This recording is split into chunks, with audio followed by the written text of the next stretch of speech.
fingers worn out on the acoustic? Yeah, you got me Put there. that thing down.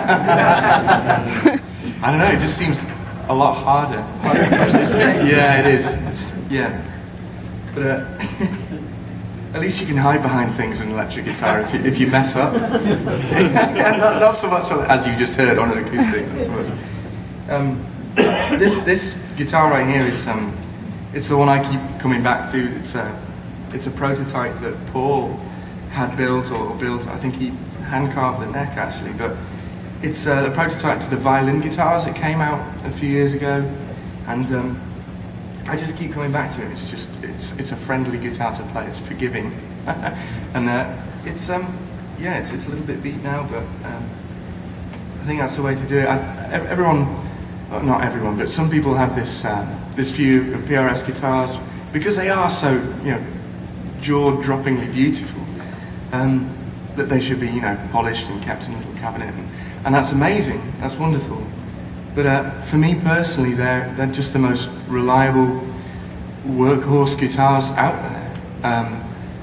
I've been fortunate enough to use them all over the world, and I've never had a problem. I've never had, an experience with one that's really let me down or ruined the gig. And the most important thing is the gig goes well. And having a guitar that really you don't have to worry about is about the biggest blessing a musician can have, I think. And that's my view, so beat them up and play them, really. Yeah, I'm not sure. I've been playing through a 2-channel custom quite a lot recently. I think if anyone saw kind of the quick talk. Yes? Can I ask you a question? This is my first time at one of these things. How Sure. long have you been playing? I've heard you're fabulous. You are absolutely fabulous. I'm curious how long you've been playing the guitar. Did you play an instrument before that? No, I didn't. I've been playing since I was 11, and I'm 26 now. And it was Dire Straits that made me want to play guitar. It was Mark Knopfler. And I think I didn't even want to play guitar, I just wanted to be Mark Knopfler. I still kind of do. Bought myself a headband, everything's great. But it was Sultans of Swing that got me, and I want to do that.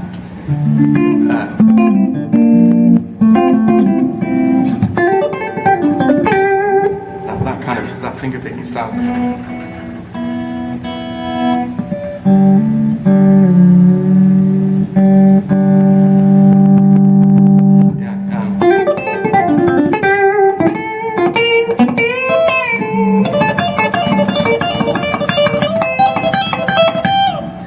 That was just. Oh. If I can remember it, yeah. Something like that. Yeah, that was the big thing for me, and everything Mark Knopfler does is absolutely golden. See if I can get it. I mean, this is just coil tap like that, and I think it's pretty close to that kind of sound. It's so the guitar kind of handles that style well. Let's have a look at that.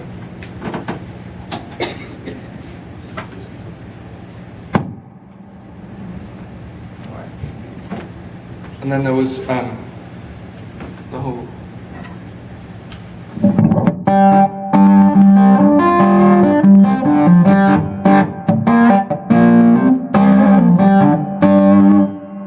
That as well. I mean, that's same guitar, just roll the volume back, and it's a similar kind of sound. It's powerful. Yeah, Mark Knopfler. I could ramble on forever about it. It's funny as well. I'm a massive PRS guitar fan, and I actually, quite sadly, I had a picture of a custom 24 in my locker at school, in the place where most kind of teenage boys have some sort of inappropriate picture. I had a custom 24, and I think one of the first times I met Paul, I told him this, and he looks at me and he just goes, "You sad bastard." Yeah. So I've been a fan for an awfully long time.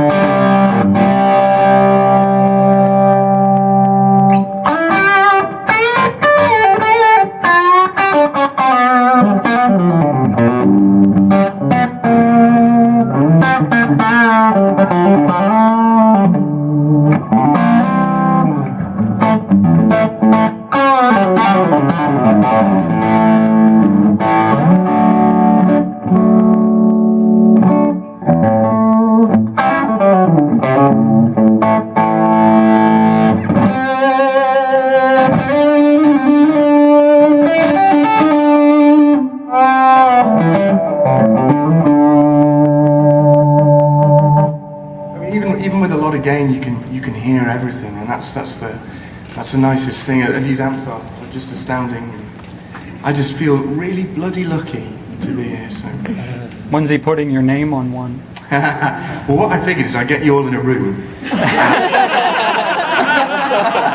I would rally you all up against him and see if we could come up with something. Yeah. We're on your side. Yeah. We're here. Signature model, what would it be?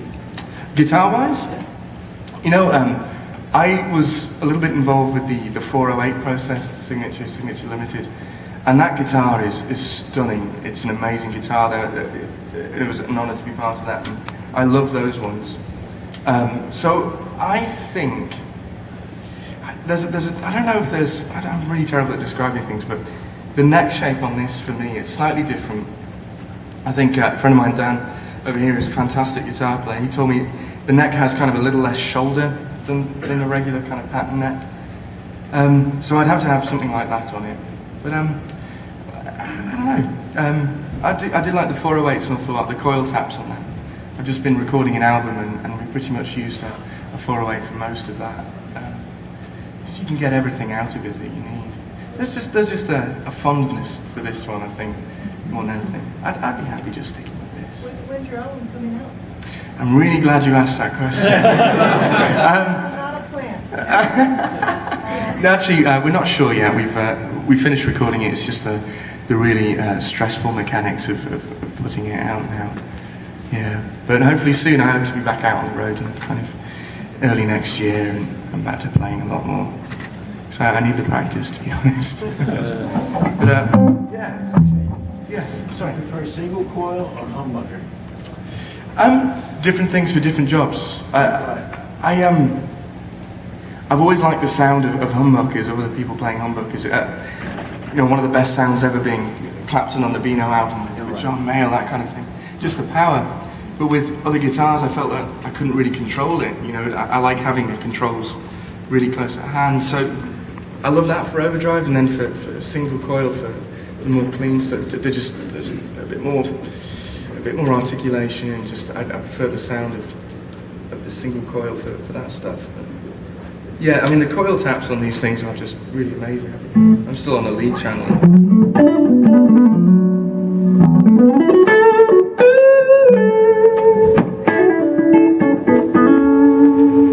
It's just as opposed to, which is a bit thicker and great for the single note. It's a bit fatter and round, but yeah, I don't think there's quite enough reverb on there. I'm not really sure what else to say other than I'm just a massive fan. It's amazing for me to be here and kind of geek out at other people's stuff too. And, yeah, I'm not sure really. Everyone's very quiet.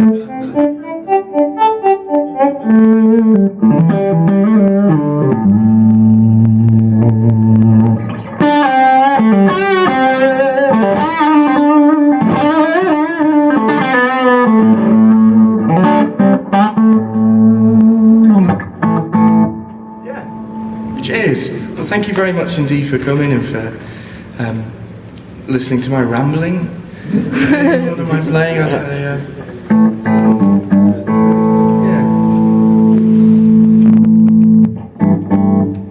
Cheers, guys. Thank you.